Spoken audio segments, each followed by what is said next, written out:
Very good evening, viewers. Welcome to the Common Indian Voice channel. Today we have with us Mr. Karin Goel and Mr. Rakesh Nayak. Uh, we today are going to discuss on the matter of how the economy, Indian economy, looks beyond 2021, 2022 and beyond, and how the global economy is going to look like, and some perspectives from there. As we all know, post the pandemic, every economy took a big hit, uh, China included, and India's growth did take a hit, but then it has come back fairly strongly. But is it good right now to take it forward? After all, we have a fairly ambitious goal of becoming a $5 trillion economy, and we are about around $3 trillion today. Can we hit it at $5 trillion? And if we do that, what does this mean to India in terms of where we are headed to, and in terms of employment, and also in terms of where India could get placed in the global production economy? After all, it is China today, it is a leader. Where are we going to? This and many interesting questions and thoughts are going to come from Mr. Rakesh Nayak and Mr. Karin Goel. Thanks to both of you for sparing your time and joining in the discussion. Welcome to both of you. Thank you. Rakeshi, what do you think? Can you make your views as an opening remark for the today's discussion? Sure. Thank you, Natarajan ji, and hi, Kalin. My experience comes from being a venture capitalist, and I have been in this, field, as involved as any financial expert. So, on the whole COVID pandemic and its effects on Indian economy, global economy, I think, I would see this as a sort of a world war kind of a situation. There's a lot of global disruption. There is a hit on economy. Almost all the countries in the world are facing the same kind of situation. So something, which is a non, planned activity probably has put out functioning economies, functioning lives out of normalcy. So that's why I would treat this not just as a pandemic which is just on the healthcare front, but also on the level of on the level and the magnanimity, the size of world war and the ill effects it has had. But let's not forget, all the world wars made the country highly industrialized. They bought us out of the ill effects of the world war much faster. And I always felt, an economy would, hasten or, go fast forward if you fight more wars.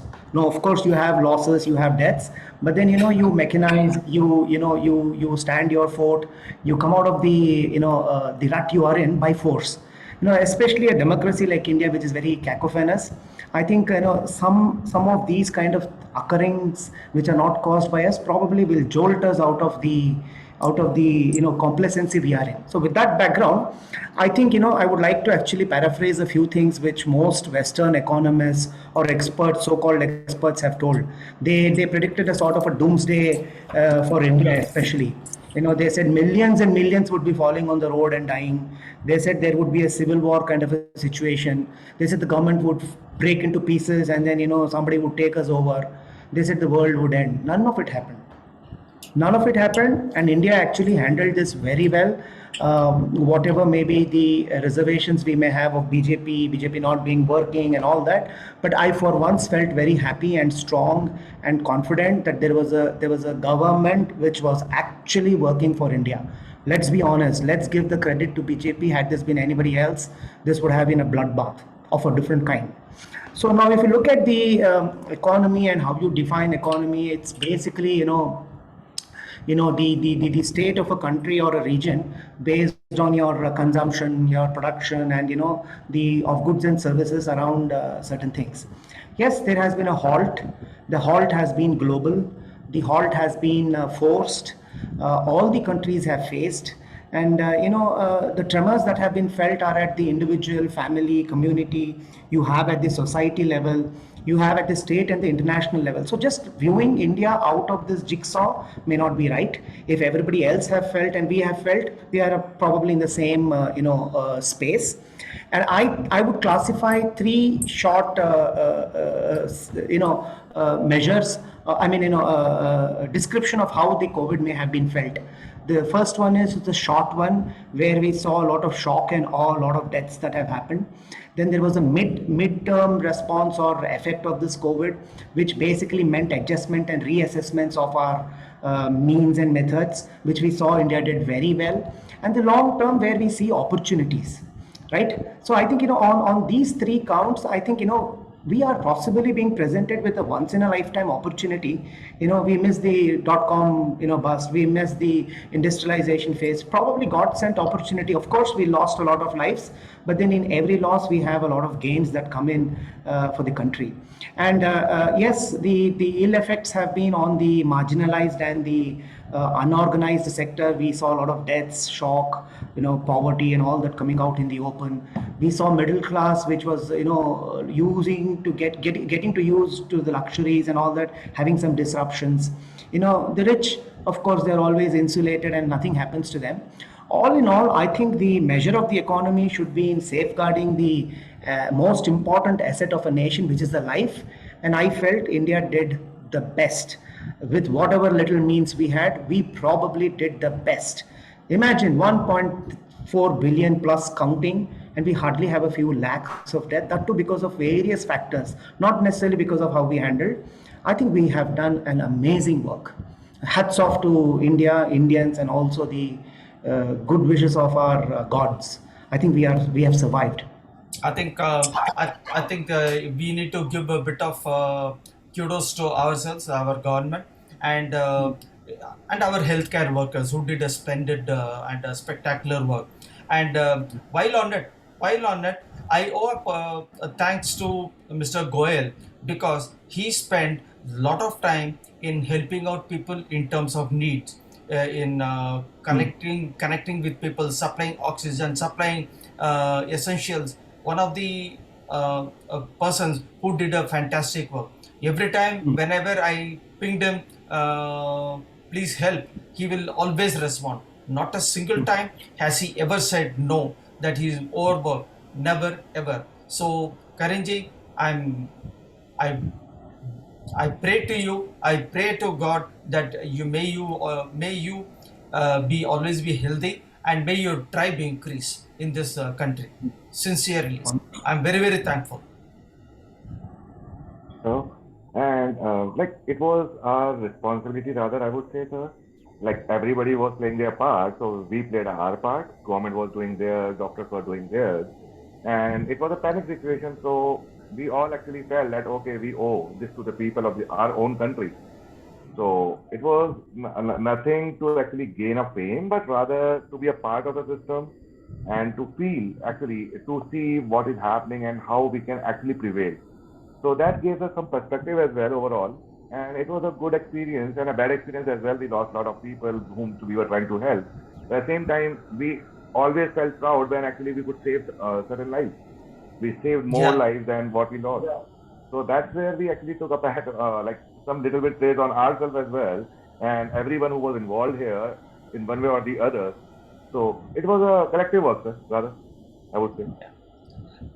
Again, thanks so much. But now let's move on with the topic. What would be your response to Mr. Rakesh Naik's statement? How do you feel about the economy Uh, coming from your industry background? right. So, sir, there are few things. If we see the way we handled it, actually nobody thought that India would be able to prevail. There were a lot of bets on it that we will see millions and millions of death, and we will see people rising against the government. Somehow, there will be an anarchy on the road. Yes. So that's what never happened actually. Somehow our government, our fundamentals were right, the steps they took actually helped us and helped everyone to understand as well that yes, we all are in this together. We all have to go through this together. And this government is a blessed government. I would say, like we are blessed because of this. We had this government, but at the same point of time, this government also had a blessing in disguise that it has the support of the people. Yes. If we see almost 80-90% of people were listening to the government, what they were trying to say, what they were trying to do when they implemented a lockdown, people understood it. People stood by it. And if we see other countries where the lockdowns were implemented, the way it was handled, even a smaller country like Singapore, if we see, they're not immune to this. We might not get to know about them, but every single country faced this pandemic in a worst possible way.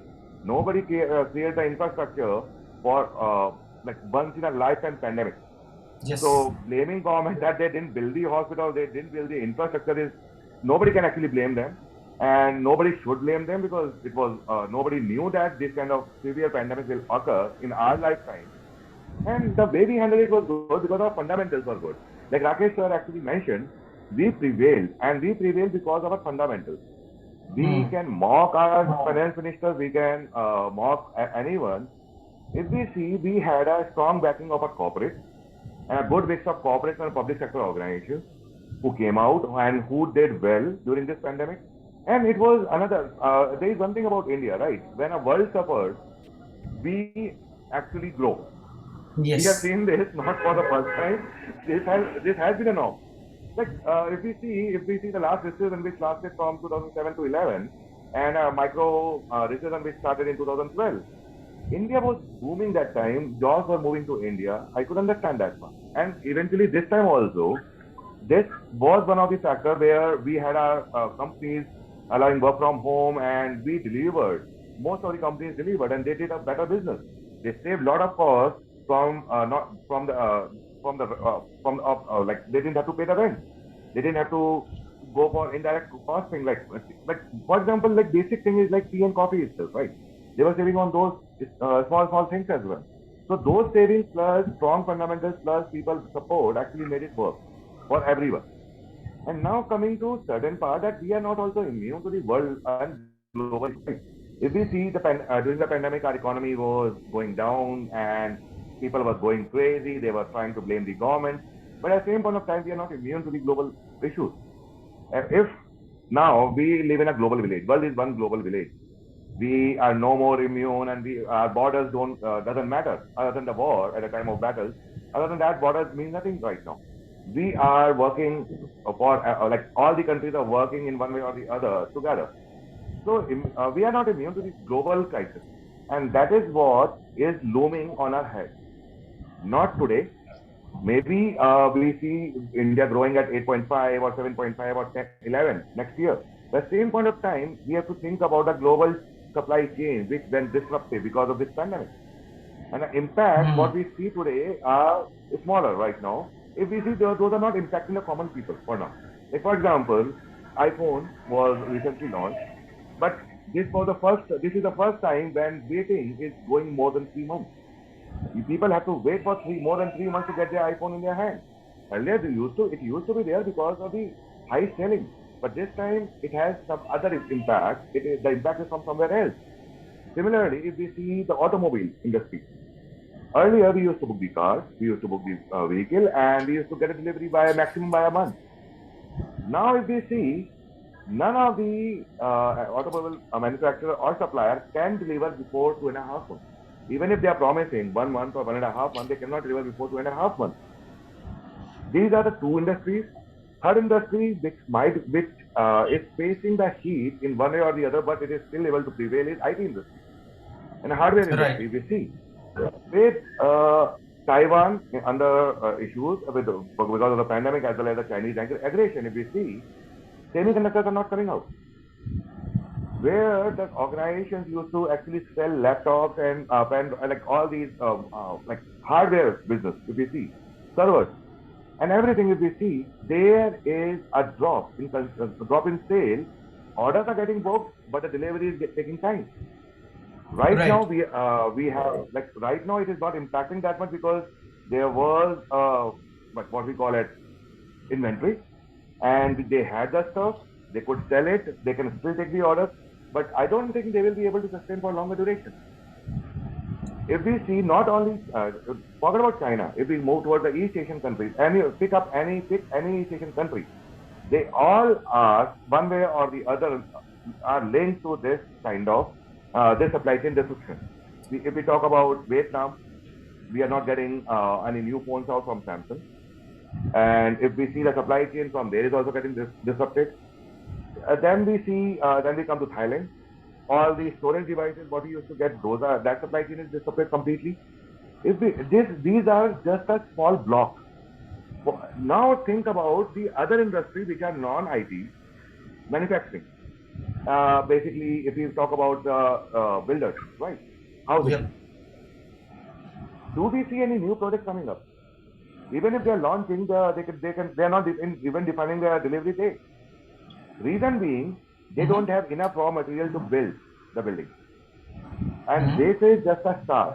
And until unless government comes in, we actually we basically as a country of 140 billion plus people, out of which almost 90%, like around 100 crores, or like what I mean to say is around a billion people who are workable people, right?